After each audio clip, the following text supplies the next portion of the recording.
Joe Prince taking on Shane Van Boening in this first quarter-final of the Iowa Open. Going to be an incredible match as we come to the conclusion of all our events this weekend.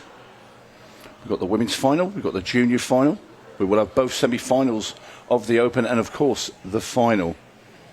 I can tell you, there's a young lady that's actually in all of these events still, Savannah Easton. I'm Tony Holgate, and joining me is my buddy, Nate Kane. Tony, how we doing? I'm pretty good. Yeah.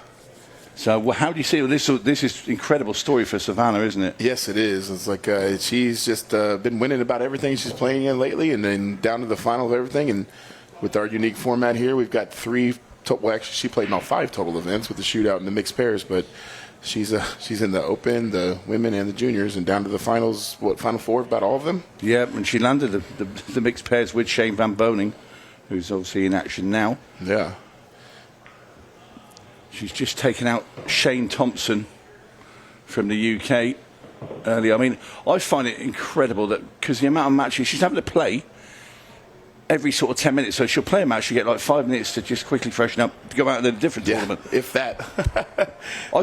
I don't think I could manage one match up. Yeah, I ran into her dad, Larry Easton, there, and he was he's just on caffeine duty, is what he said. He's just making sure she's got what she needs, and but no, she's just an incredible youngster here. It's so fun to watch her play. But in the meantime, while we're talking about Savannah, Joe's worked his way through a good rack here. So. Yeah. Well, this match, of course, a race of 7, match clock 40 minutes.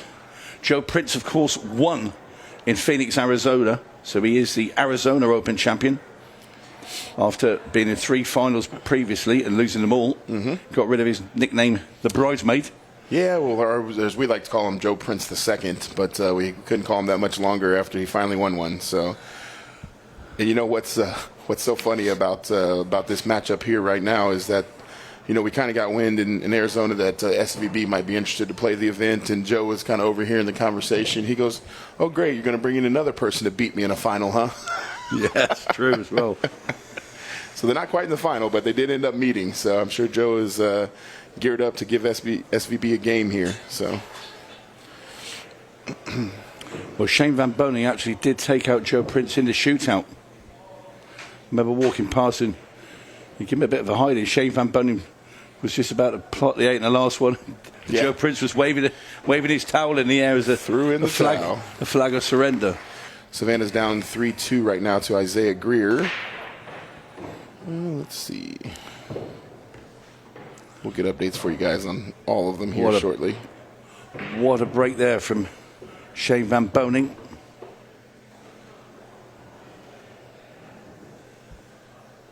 Crashed those balls open.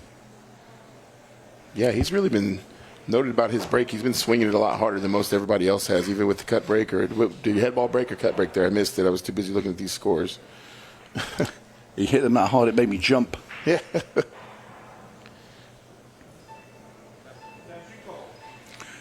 Shane there using the extension.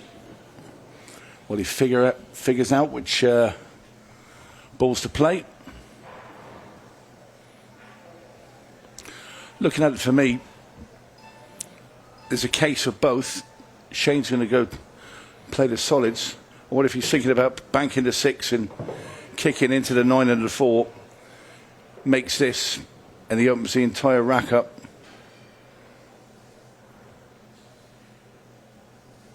Yeah, this is the shot for the rack here.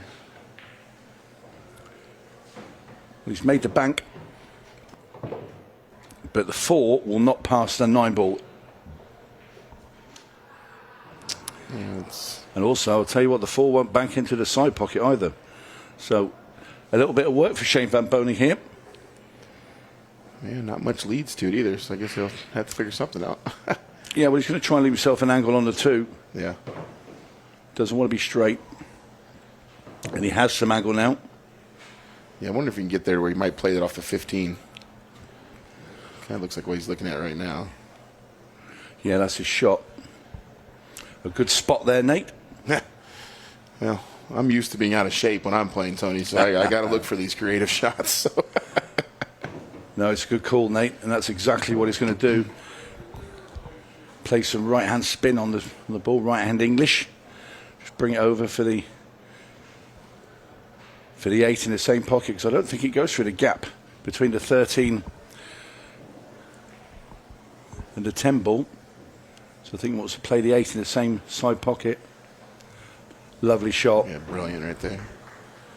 Gets a round of applause. Very well worked out there by Shane Van Boening, and that is the leveller. So, go on, you can whisper it to me. I won't tell anyone. Oh, yeah, well, one thing I know about you, Tony, is that you'll tell someone. So Never. How could you say that, Nate? I thought you were my buddy. Well, we are buddies, but hey. Another good spread here. He's got a little work to do on this rack, but it looks like everything's got a pocket no matter what he chooses. Well, he's got to remember, loose lips sink ships. Yeah. Anyway, Joe Prince then. Wanted to carry on from where he left off in the opening rack with a break and run.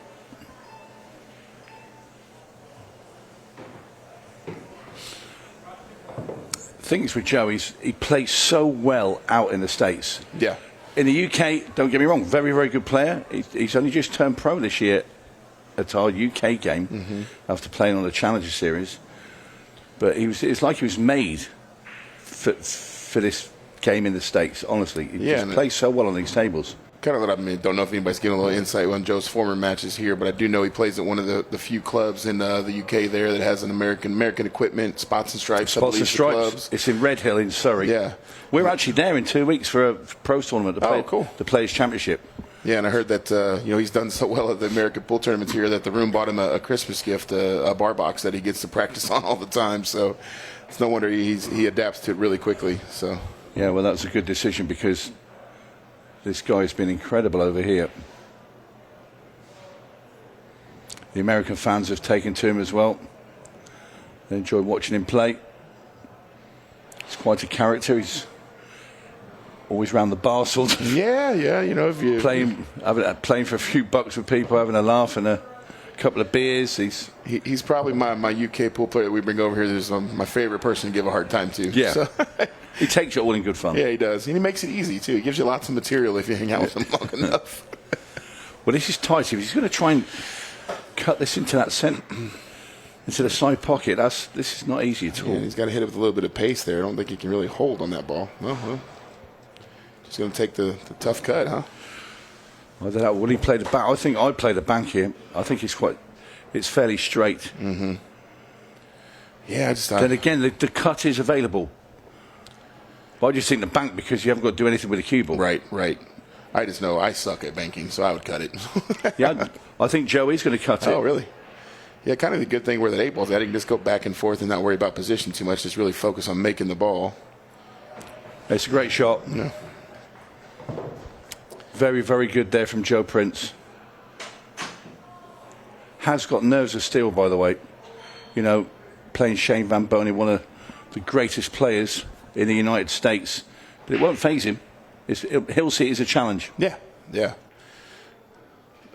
Oh, wow. There we go. The first. I was just getting ready to say we've had 3 racks of perfect pool here, and he just can look like he kind of let up on that one a little bit. I am stunned that he's missed that 8.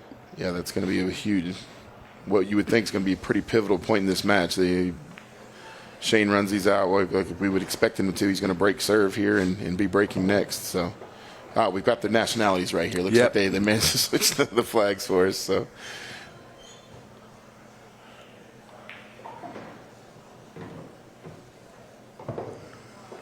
well, what a gift Joe Prince has given Shane Van Boening. And the curse of the commentator strikes again, as I said. Well, we didn't say it was done. He just said it was a good shot to get on the 8 there.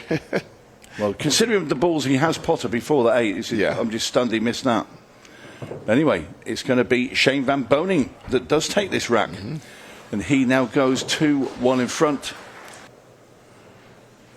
That's a fair incentive to play, isn't it? It is very well. Oh, man. Yeah, there's a gift back. Van Boening scratching from the break.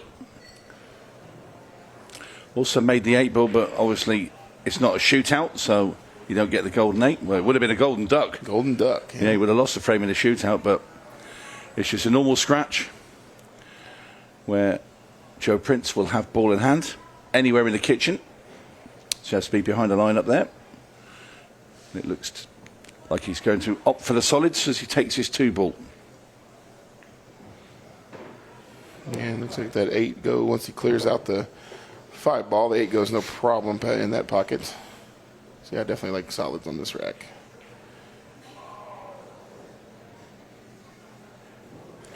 Yeah, this will certainly ease the pain of missing the 8 in the side pocket, which he thought was pretty much a formality after the finish, or after the other balls that he potted.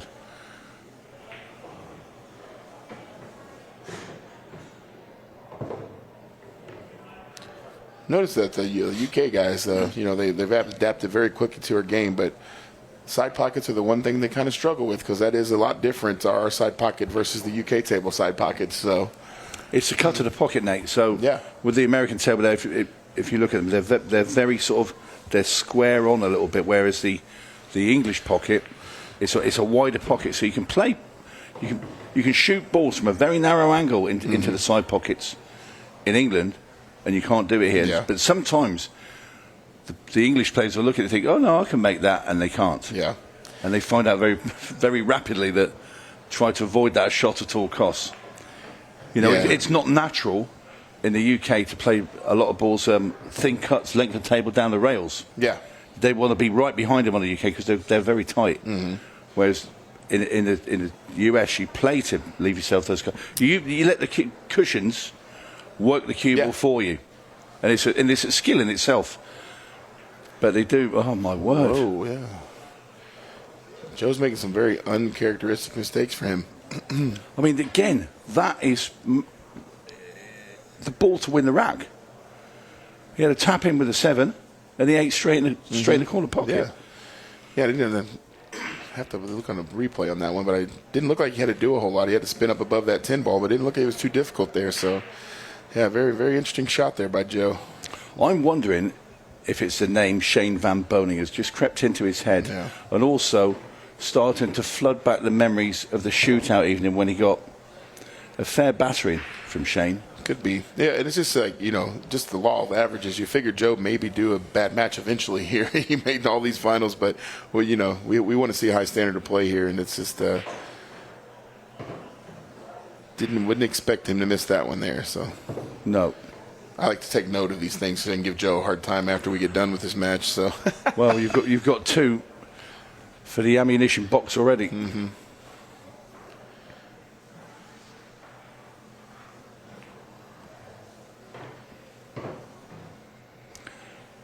Shane's not going to make any mistakes from here. And Joe Prince will be sat there now thinking he should be 3-1 up. But it could be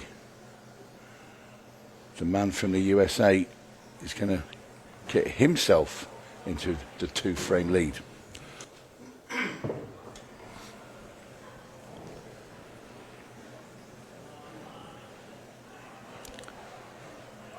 That's where he wants to be. He just pointed his cue at that spot.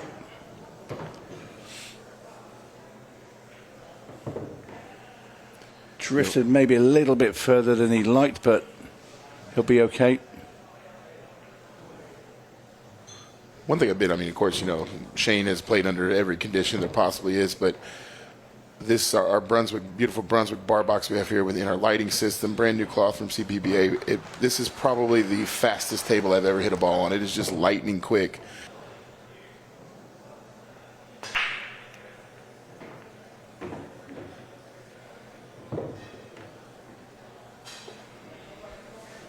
Well, he's made balls off the break. On first inspection,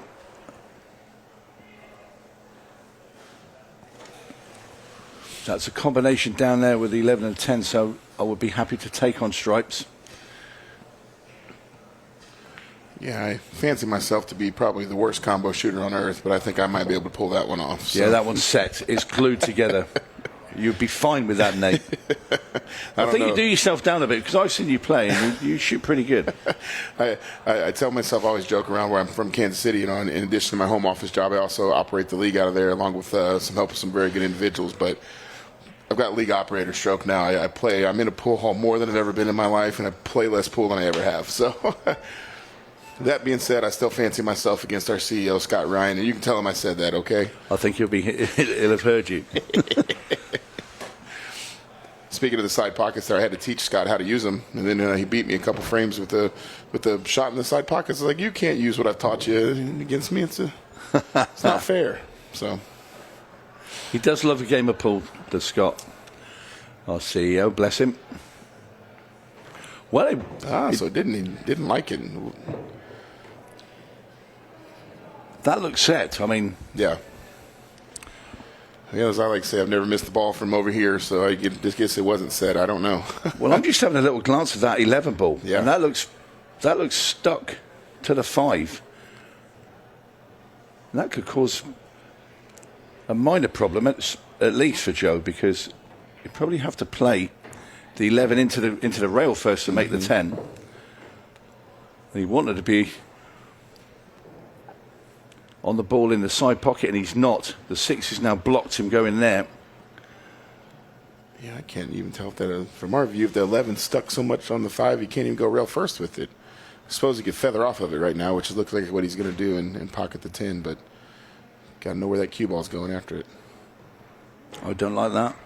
Oh, he's held. Yeah, he fell. Do you know what? For a second, I thought that was going to be behind a 4.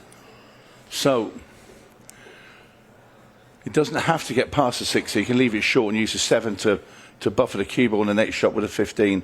He has gone past. He's played it very well. I didn't know if he'd risk it, because if he left it short of the 6, you could thin cut it into the side pocket. The 7 ball would have held the cue ball, but this is a little easier. Shake off those side pocket blues there and fire one in. I don't think he likes the angle. I think he thinks he's got too much.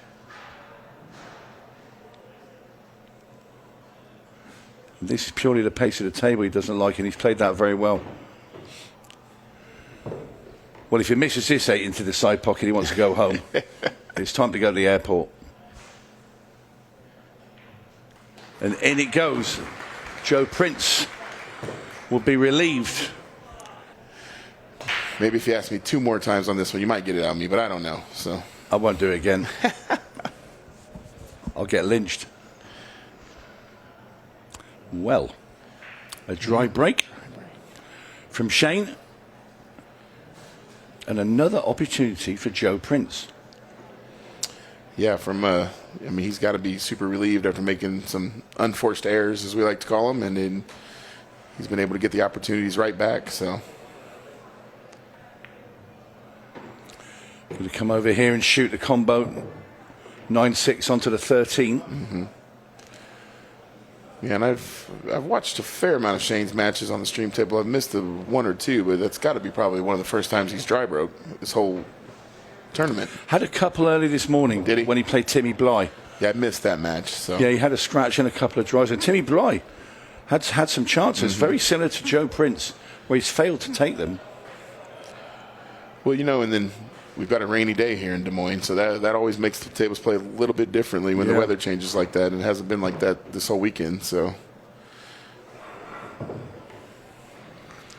you're going to play the 9 next, get rid of the 9 and the 15, then come down for the 11 and the 14 before shooting the 8 into the top corner.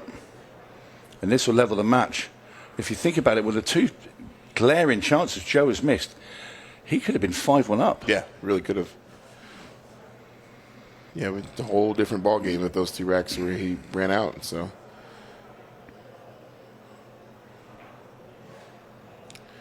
seems to be taking his time a little bit more on every side pocket shot here. Yeah, it's almost as if he's a bit haunted by it.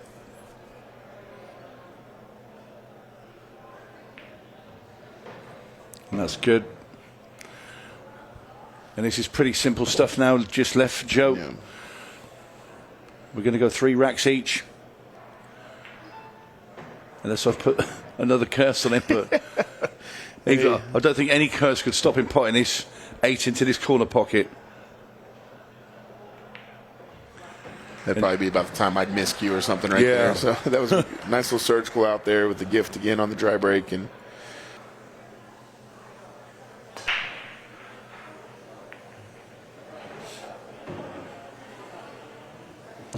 Prince makes the ball again. His break's been pretty good. Yeah. Not quite the power that Shane has. Another player with a really big break that we saw earlier, and he is still in the tournament, is Jovan Bustamante. Oh, man. He's got a incredible break. So much power. It's always fun to watch. There's, a lot of the Filipinos always seem to hammer that break there. You've got De Luna and... Yeah.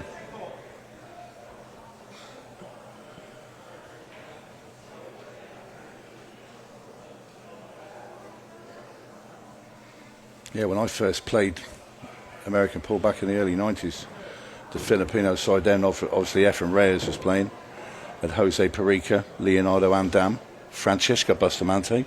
Incredible team they had. And all with that big snap break.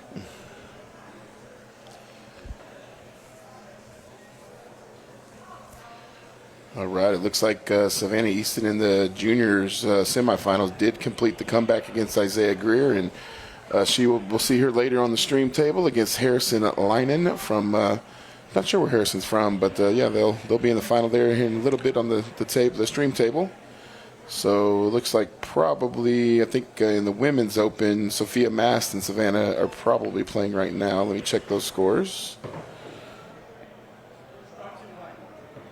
Well, Savannah Easton, of course, took down the junior and the women's in Arizona.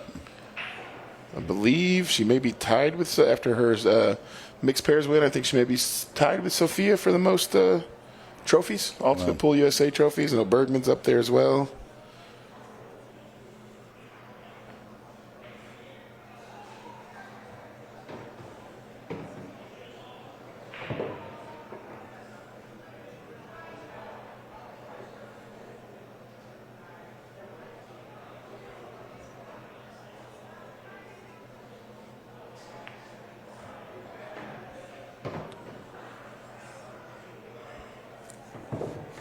Well,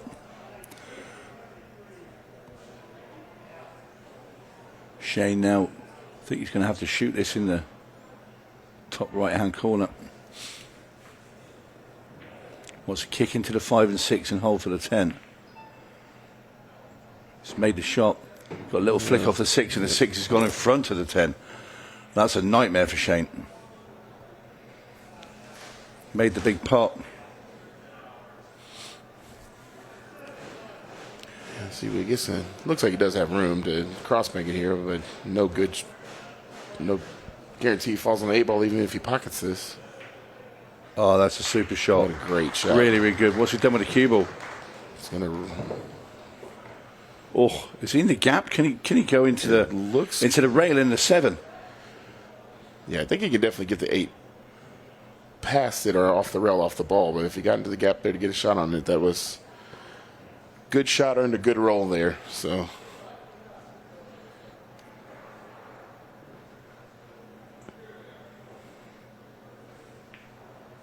it's a great finish. Incredible out by Shane there. What a finish from Shane Van Boening. He seems to surge for the finishing line. Yeah. This is where he picks up the pace. I mean, if you remember in the shootout final, he was 3-0 down to Johnny Archer. Yeah. And then won the next 6. Right. Yeah, it just, like I said, any little window he gets, he's going to take it and run through it. And, and he is just absolutely hammering that break. It's making me jump, and we're in a closed room by the...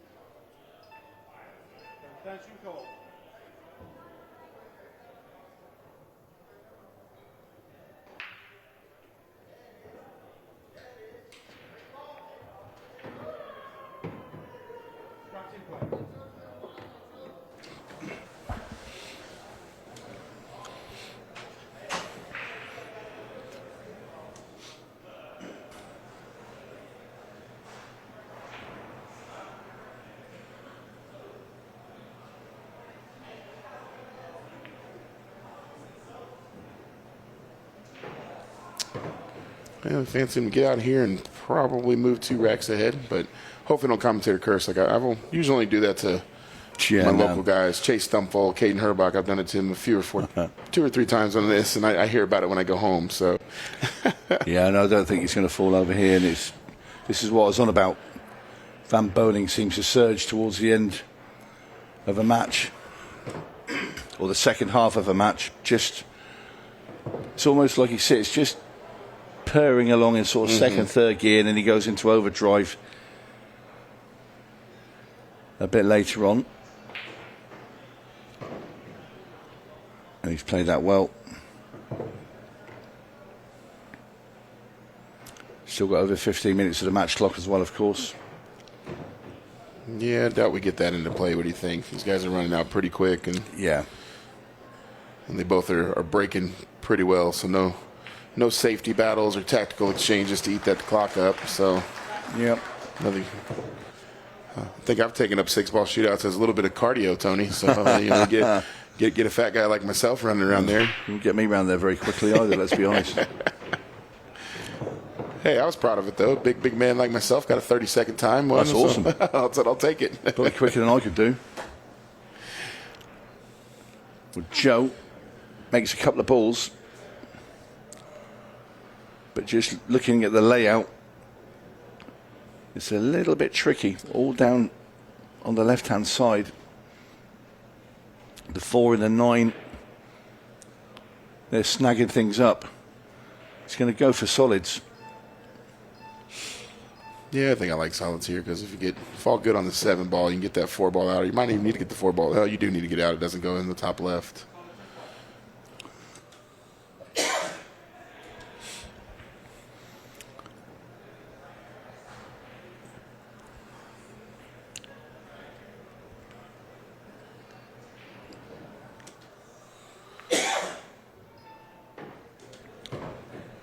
Well, this is where he's going to play into the 4 now.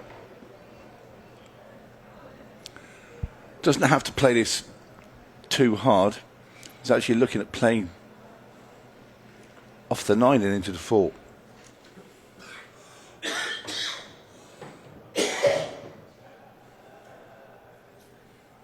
Does the 4 go past the 8? Looks like it does.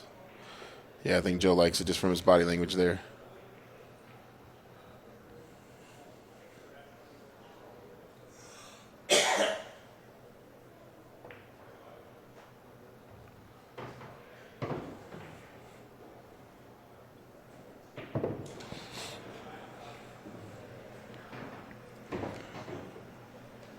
This 8 for Joe Prince just to keep hanging on to the coattails of Shane Van Boening. In it goes. He's going to fight.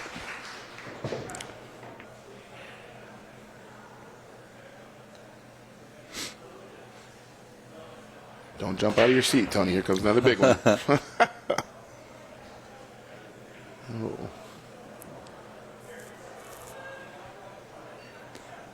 There is the window that Joe needed again. And what's he got? Have a look at the break. It has to be solids. It has to be. Yeah, and Shane's really feel like he's hit both those breaks really well. He just hasn't, nothing's fell. And as a good friend and director of Ultimate Pool USA, he has a good saying for times like these. It's like a pickle on a barn floor, Tony. A pickle on a barn floor. A pickle on a barn floor? Yeah, that dry break's a dirty deal. Oh, dear, oh, dear. Jeremy bet me I wouldn't get it in there. I had to work it in.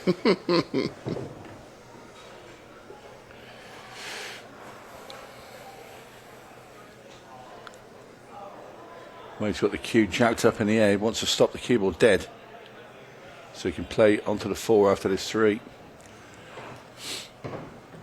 He'll take that.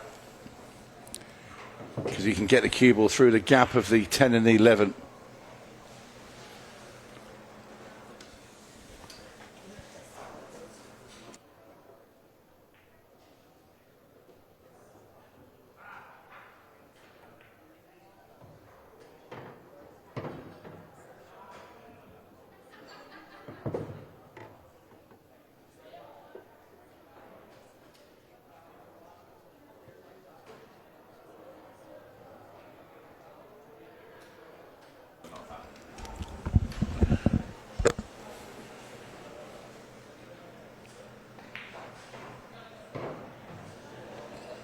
That's okay. He's got the 2-ball next. Has the angle just to come down for the 5. Wants to make sure he gets down far enough so he's not above the 5, because he doesn't want to be bringing the cue ball down the table. He wants to be able to go straight back up for the 8. There you see him give it a little bit extra, and that's good. Yep, perfect. Kept that cue ball off the rail, so he can do whatever he needs to with this ball here. Yeah, just run this in. Maybe a little bit of left-hand English just to come out. So he's got the 8 in the side pocket. That's nicely done. And Joe's got the gift he needed there to get right back in this. Yep, the 8's down, and we are level once again. Joe Prince showing some mettle. One thing with Shane is that he definitely will pay attention to what Joe's doing, and if he needs to steal it, he will. So absolutely. Well, he's made the ball once again. Lost the cue ball a little bit below, which you don't really see him do too often on his break. But no, looking around the table, the only thing I can see is it would have to be stripes. He's looking at playing probably a cannon. Was he going to play off the 9 and try and knock the 13 in the side pocket? And he's played it as a good shot.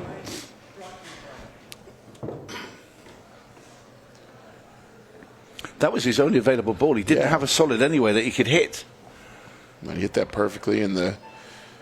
Well, he's giving himself a chance. Yeah, absolutely. 9, 10, 14 are a little bit tight in that he'll have to play a good cue ball there, but they all have pockets available. So, well, he's going to have to play a combo down the bottom here with the 12 and the 15. Might go upstairs to the 14 yet, because I think he's on it. Yeah, and if you can see through that gap, why not play it now? The combo can wait for another day. Oh yeah, he's gonna drive a Mack truck through that one there. Yeah, he's on a 10 now as well. 9 goes into the side pocket, so he could get rid of the 10, leave the 9 in the side pocket, come down and play the combo. Wants to land on a combo, so when the 12 ball hits the 15, it goes off the bottom rail and then comes down towards the right-hand bottom pocket. So he needs to be very mindful of that. So he just brings the cue ball back a little bit here. He's gone forward. Yeah, I think he is almost. But that's okay, because now lined up. He just probably keep it in line with this one. The thing is now he can push the cue ball now into the left-hand side rail. The 12 ball will come onto the bottom rail, and but it will be straight into the bottom right-hand corner. Well, I thought he was going to slow roll that and push it the other way, and he's completely fooled me. As many players do. He's overcut it. Wow. Oh my goodness. What has Joe Prince done? And he has missed some bad balls in this match. He has, yeah. That has to be the worst one. I think that's worse than the 8 ball he missed in the side. I mean, it looked like he had hampered to overcut it. Yeah. There's no need. We are in that 15-second shot clock now, so even the most seasoned players, it'll rattle a little bit here. So be interested to see. I mean, Shane will just try to get below this 4, probably off the 5 at some point here, but at least Joe has one little bit of hope. It's not completely wide open, but I mean, he must be absolutely devastated. I mean, this 3, there's 2 glaring misses, and there's the 6 ball as well that was sort of like rack 4, which was a pretty bad one. You don't want to be playing. Oh, what a great shot there!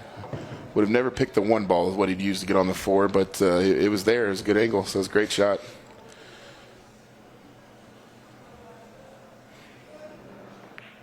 And what a turn of events. It's looking like it's going to be Shane Van Boening breaking with a chance to end the match instead of... Well, I don't think Shane could probably quite believe it, because Joe has had all these opportunities. Not because Shane's played badly, but he's had a couple of dry breaks. Yeah. So he's given Joe Prince the first opportunities, and he's failed. And that one was off his own break as well. And this simple 8 will put Shane Van Boening on the hill. In it goes. On the hill. And a colossal break. Oh, 14. Yep, I think it's okay. I thought that was going to go and stick to the 6 ball, but it hasn't. So you look at the table, he's going to have to play the combo straight away. Never fails, no. Oh, no, it'll go past. Yeah, it goes past, yeah. I had a look there and I thought, on the overhead, it looked like it had to be a combo, but yeah. Never fails. Like, if Joe would have ran out that last rack, probably the 14 sticks to the 6. But now that he didn't, the rolls just always compound, it seems like, Yeah.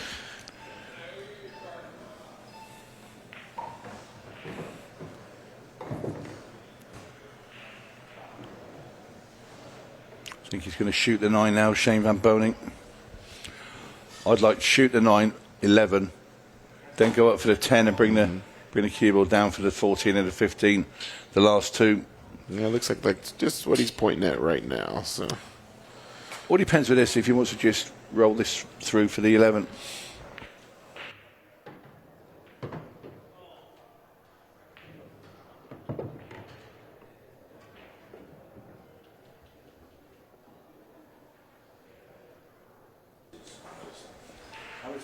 Lehman versus Savannah Reese. Lehman? Yeah, versus Savannah Reese.